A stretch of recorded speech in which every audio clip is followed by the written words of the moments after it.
छात्र अनशन में बैठे हुए इतने दिनों से और यहाँ पर शिक्षा मंत्री भोज का कार्यक्रम कर रहे हैं। भाई जो बच्चों की मांग है, जायज मांग है, वो सरकार को माननी चाहिए। बाढ़ से नेपाल में कई लोगों की मौत हो गई है। इसमें कौन सी नई खबर है? हर साल बिहार में बाढ़ की संकट मंडराती है। बाढ़ पीड़ितों से मिलने जाएंगे प्रशांत जी आप? ये कोई सवाल है कि बिहार में बाढ़ आया है? जैसे रोज सूरज पूरब में उगता है वैसे बिहार में बाढ़ आता है। बाढ़ से नेपाल में कई लोगों की मौत हो गई है।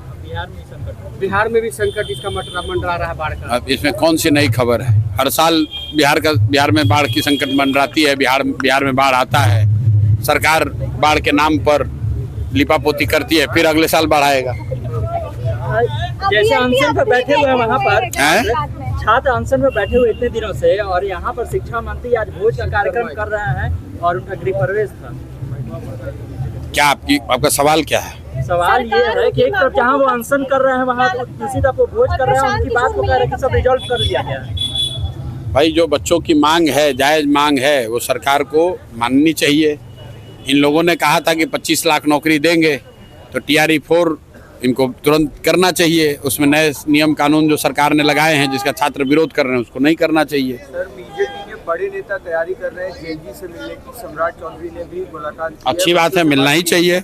आप जीत कर आए हैं, सत्ता में हैं, दिल्ली में, राज्य में, दोनों जगह सरकार उनकी है, तो जो लोगों से मिलना ही चाहिए। मिलेंगे तभी तो पता चलेगा। बाढ़ पीड़ितों से मिलने जाएंगे प्रशांत जी आप?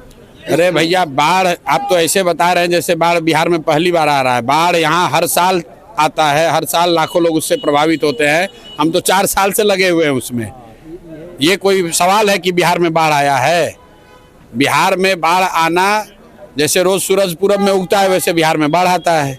यहाँ की सरकार को ना फर्क है उससे, ना लोगों को फर्क पड़ने वाला है। MLC चुनाव होने वाले हैं बिहार में, आपकी पार्टी भी MLC चुनाव होगा तो पार्टी है, चुनाव लड़ेगी। कितने उम्मीदवार उतारेंगे वहाँ कहाँ पे? MLC चुनाव में अभी तक तो संविधान के हिसाब से एक पोस्ट के लिए तो एक ही ना उम्मीदवार होगा।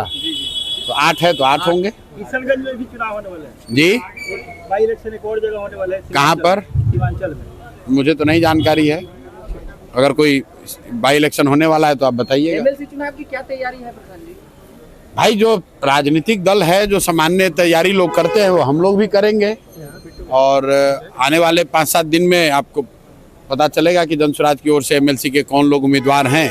नाम घोषित किया जाएगा, तब आप विवेचना आप लोग कीजिएगा कि उसका जमानत बचेगा कि नहीं बचेगा, कौन जीतेगा कौन हारेगा, वो तो चर्चा आप ही लोग कीजिएगा। इस बार क्या लगता है कि वो जो जनप्रतिनिधि रहेंगे और ये सब, वो तो जनता रहेंगे नहीं, तो आपको कैसा समर्थन वहाँ देखते हैं वहाँ पे? भाई दल के तौर पर जनसुराज सभी 8 MLC के सीट पर चुनाव लड़ने की मंशा रखता है। हम लोग कितने में लड़ेंगे इसकी घोषणा अगले 5, 7, 8 दिनों में प्रत्याशियों के नाम के साथ आपको कर दी जाएगी, तब उसके बाद ही कोई आकलन कर सकते हैं। DGP से मुलाकात हुई थी, आपने समस्याएं बताई? नहीं, DGP से मुलाकात हुई थी। उसके बाद उसमें कहा गया था कि इंटर डिपार्टमेंटल एक बैठक बुलानी है और कल 27 तारीख को चीफ सेक्रेटरी से उसके संबंध में वार्ता हो रही है। तो क्या आप भी जाएंगे? कल जाएं, कल चीफ सेक्रेटरी के साथ बात होगी इस विषय पर।